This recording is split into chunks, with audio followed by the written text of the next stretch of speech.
কোটা সংস্কার বা কোটা বাদ দিয়ে দেওয়া ওইটা আমাদের আসলে উদ্দেশ্য ছিল না। কোটা আন্দোলন তো 18 সালে হয়েছিল। তো কোটা তো তখন নির্বাহী আদেশে শেখ হাসিনা বলে দিয়েছিল যে কোটা বাদ দিয়ে দিলাম। তো এটা এই কোটা আমাদের উদ্দেশ্য ছিল না। আমাদের উদ্দেশ্য ছিল যে এই খুনি হাসিনার পতন, এই ফেসিবাদদেরকে বিতাড়িত করা।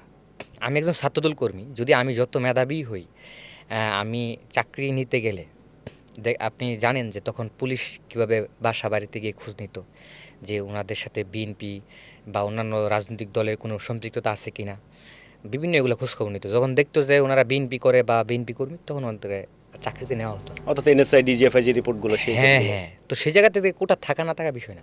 আমাদের উদ্দেশ্যই ছিল এই আন্দোলনটাকে এমন একটা পর্যায়ে নিয়ে যাওয়া যেখানে সরকার পদত্যাগে বাধ্য হয়, এবং আমরা সেটাতে সফল হয়েছি। এটা কি আসলে দিক নির্দেশনা ছিল? হ্যাঁ হ্যাঁ, দিক নির্দেশনা ছিল, এবং সেটার উপরেই নির্ভর করেই তো আমরা আন্দোলনে আপনারা গিয়েছি।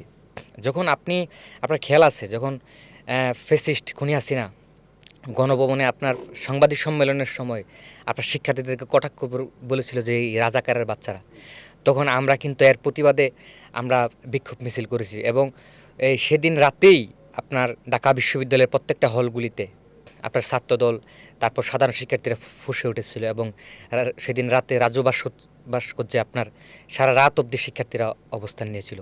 এবং 15 জুলাই আপনার মনে আছে যে ঢাকা বিশ্ববিদ্যালয়ে আন্দোলনরত শিক্ষার্থীদের উপরে কীভাবে ছাত্রলীগ, যুবলীগ, টোকাই সন্ত্রাসীদের যেভাবে নির্মমভাবে এই শিক্ষার্থীদের পিটিয়েছিল, এর জন্য ছাত্রলীগ আজীবন এই জাতির কাছে ধিক্কৃত হয়ে থাকবে, নিকৃষ্ট হয়ে থাকবে।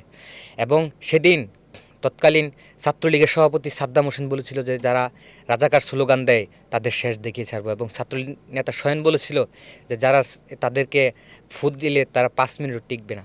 অথচ আমরা তাদেরকে এই দেশ থেকে বিতাড়িত করে দিয়েছি।